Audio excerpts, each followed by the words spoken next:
Préparez-vous car OpenAI s'apprête à lancer son nouveau modèle d'IA mystérieux, l'Orion, prévu pour décembre. Et pourquoi est-ce que c'est si énorme?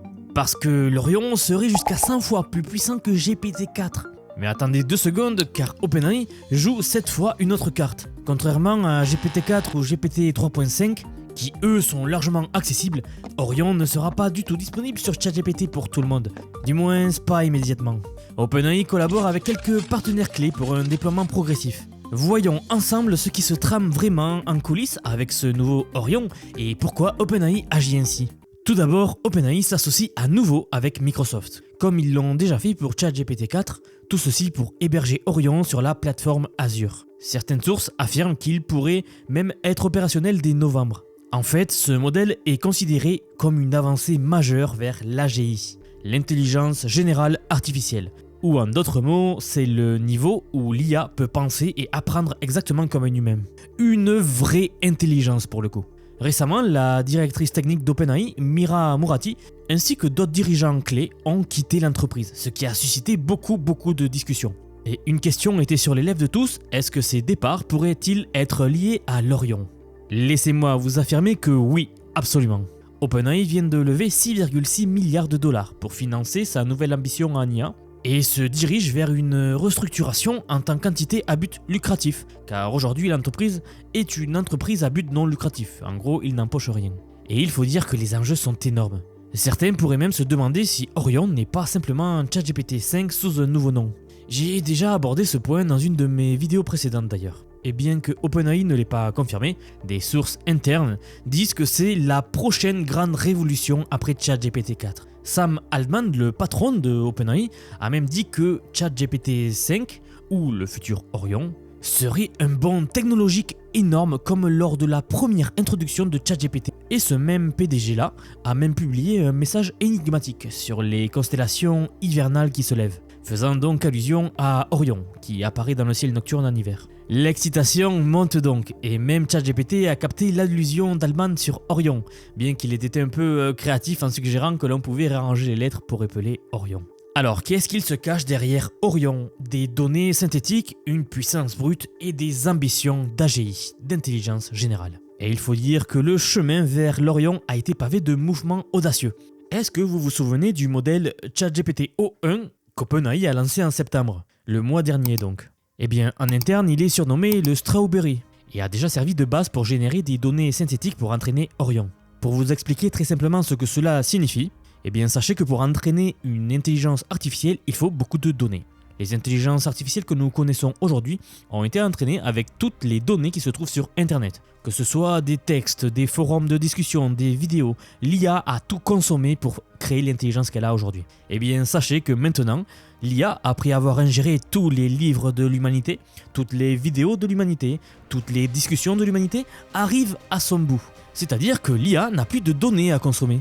On était donc face à un mur pour rendre les IA encore plus intelligentes. Et bien c'est là que ChatGPT O1 aurait réussi à créer une multitude de données synthétiques, c'est-à-dire des données non créées par l'humanité, mais qui serviraient à entraîner les IA elles-mêmes.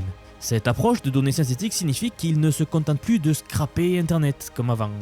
Il ne se contente plus de prendre toutes les données sur Internet, mais il les créerait.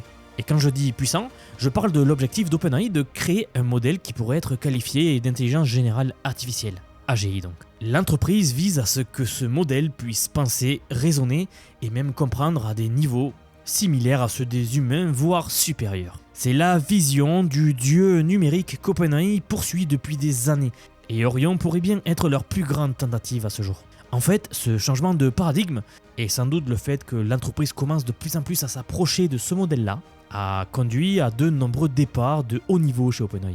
Le plus récent, c'était Miles Brundage, le conseiller en préparation à l'AGI d'OpenAI. C'était un peu celui qui supervisait la sécurité par rapport à ces systèmes-là et faire en sorte que l'IA ne nous échappe pas des mains. Il est parti parce que, pour reprendre ses propres termes, personne n'est prêt pour l'AGI et ce qui arrive. Il a souligné que le fossé de préparation ne concerne pas seulement OpenAI, mais basiquement toutes les entreprises d'IA actuelles. Pour lui, ce n'est pas un problème mineur, c'est juste énorme. La plupart des entreprises ne sont pas prêtes et le monde n'est pas prêt pour lui. Brundage a même publié un blog où il parle de la façon dont l'IA pourrait impacter les emplois, les sociétés et même rendre le travail optionnel donc. Imaginez juste un monde où les gens n'ont plus besoin de travailler, où l'IA stimule la croissance économique à elle seule. Eh bien, il suggère que si c'est bien fait, l'IA pourrait rendre la retraite anticipée une réalité maintenant.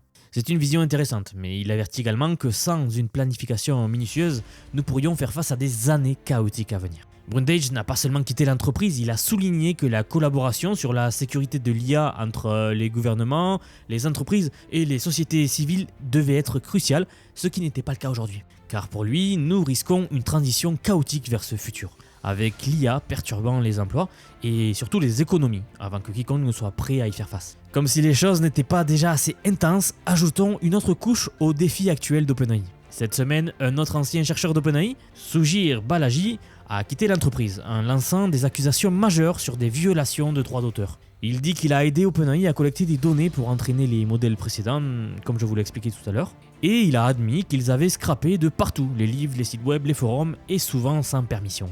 Vous savez, des plateformes comme Stack Overflow et même Reddit voient leur trafic chuter en flèche parce que les gens posent désormais leurs questions à l'IA au lieu de se rendre sur ces sites ou sur les forums. Et il n'est donc pas surprenant qu'OpenAI fasse face à des poursuites de la part d'auteurs qui affirment que leur travail a été utilisé sans consentement. Vous savez, l'entreprise a signé des accords avec certains éditeurs, mais les problèmes juridiques sont très loin d'être résolus. La course à l'IA n'est pas qu'une affaire technologique. Elle prend une nouvelle tournure politique et même philosophique.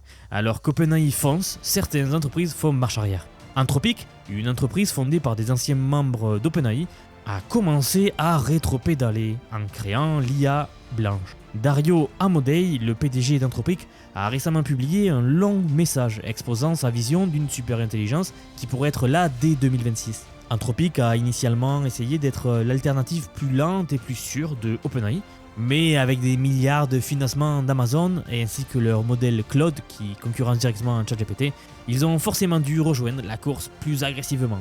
En fait, c'est tout simplement fascinant. L'an dernier encore, Anthropic était considéré comme l'acteur prudent, axé sur la sécurité de l'IA.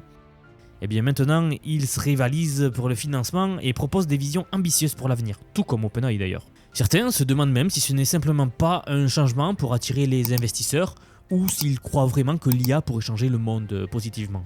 Il y a aussi des tensions avec Amodei et Sam Altman d'OpenAI ayant des points de vue légèrement différents sur le calendrier pour l'AGI et ce à quoi ressemblerait une IA sûre. Altman, son but à lui, c'est une croissance très rapide et un déploiement très rapide, tandis qu'Anthropic veut la sécurité et le contrôle. Ils ralentissent donc les développements autant que possible. C'est une différence d'approche, mais les deux visent à nous rapprocher de la même chose, c'est-à-dire la super intelligence générale. Et alors que ces deux entreprises font des grandes promesses, la question demeure. Est-ce que l'industrie est-elle vraiment prête à gérer ce qu'elle construit? Et surtout, où se situe l'Orion dans tout cela? Je le répète, mais ce n'est pas juste notre modèle dans la gamme d'OpenAI, c'est leur mouvement le plus audacieux à ce jour pour créer une IA qui peut penser et agir davantage comme un humain. Sam Altman a été très clair sur sa vision. Il croit que nous ne sommes qu'à quelques milliers de jours d'atteindre une super intelligence artificielle. Donc ce n'est pas du tout un rêve lointain, et avec Orion, il se rapproche en combinant les forces des modèles précédents comme ChatGPT 4 et les données créées par OM. Et si une telle IA venait à apparaître, c'est potentiellement les industries comme la santé, la science et même les politiques qui risquent de beaucoup changer. Donc je le répète, si Orion est à la hauteur des attentes, il pourrait changer la façon dont nous travaillons et même la façon dont nous vivons. Mais OpenAI gère le lancement avec prudence, en accordant un accès anticipé uniquement à des entreprises de confiance pour qu'elles puissent créer des applications et des fonctionnalités uniques avant qu'ils ne soient largement disponibles pour tout le monde. Leur objectif, c'est de tester et d'affiner Orion dans des environnements soi-disant contrôlés, évitant donc le chaos qui pourrait accompagner une large diffusion de quelque chose d'aussi puissant. Alors personnellement, je suis un peu déçu, car ça m'a tout l'air d'une excuse pour donner un super pouvoir à certains partenaires d'OpenAI et de pouvoir utiliser des outils surpuissants, tandis que la population n'aurait pas accès à ces outils-là. Mais bon, même avec tout ce battage médiatique, la croissance rapide d'OpenAI n'est pas sans problème. Ils ont connu un turnover comme jamais, y compris avec le grand départ de Mira Mourati, leur directrice technique qui était très connue et très renommée d'ailleurs, sans parler des autres dirigeants de haut niveau. C'est le signe que travailler dans un environnement aussi rapide et avec des enjeux aussi élevés n'est pas du tout facile. Construire quelque chose d'aussi ambitieux qu'Orion, qui pourrait être une étape vers l'AGI ou même l'AGI elle-même, nécessite plus que de l'argent et du talent. Cela demande vraiment une planification minutieuse, une coordination entre toutes les équipes et surtout une vision très claire de la façon de gérer les risques que cela pourrait entraîner. Et en écoutant les différentes interviews, en lisant les différents articles publiés par ceux qui sont partis, c'est clairement une chose qui revient tout le temps, ce sont les risques qu'implique le développement d'une telle technologie. Et oui, le départ de Brundage met en évidence ces défis. Et son avertissement est assez clair. Ni OpenAI, ni aucune autre entreprise d'IA n'est pleinement préparée à l'arrivée de l'AGI. Il avertit que nous ne sommes pas prêts culturellement ni politiquement pour ce changement de paradigme qui pourrait conduire à une stagnation civilisationnelle ou pire. Alors de là à parler de la stagnation de la civilisation, j'ai mes doutes, car l'IA pourrait au contraire accélérer le développement de la civilisation, même vers un sens que nous n'avions pas prévu. Je pense d'ailleurs que ce sera le cas. Je pense que le futur, nous ne pouvons pas le prédire. La prochaine étape de la civilisation sera quelque chose que nous ne pouvons même pas imaginer. De la même façon que si vous prenez un homme égyptien ayant vécu en moins 2000 et que vous l'amenez à notre époque actuelle, il ne pourrait même pas comprendre conceptuellement ce qui l'entoure. C'est quelque chose qu'il ne pouvait pas imaginer. Eh bien, je pense que notre futur, pour nous, ce sera pareil.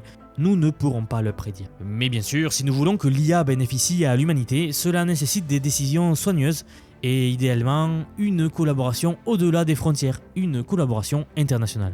Bon, bien sûr, je vous parle des obstacles, mais pourtant, malgré tout cela, les avantages potentiels sont difficiles à ignorer en fait. Orion pourrait mener à des percées dans des domaines comme la santé, l'économie même, et comme diraient certains, les solutions climatiques. Et oui, certains croient que l'IA pourrait permettre un futur où la retraite anticipée devient accessible, et surtout où les emplois deviennent optionnels, et où la vie change fondamentalement. Mais à mon avis, cela arrivera si c'est géré de manière responsable. Et c'est là où en est Orion en ce moment. C'est un pas massif, mais surtout risqué vers un futur ambitieux. OpenAI mise gros sur ce modèle pour les rapprocher de l'AGI, et ils avancent malgré les défis qu'ils rencontrent. Alors, sommes-nous prêts pour ce qui nous attend avec Orion ? Je vais simplement dire que si c'est proche de ce qu'OpenAI envisage, le monde sera très différent d'ici quelques misérables années. Alors, gardez bien un œil sur celui-ci car ce n'est pas juste une autre sortie d'IA.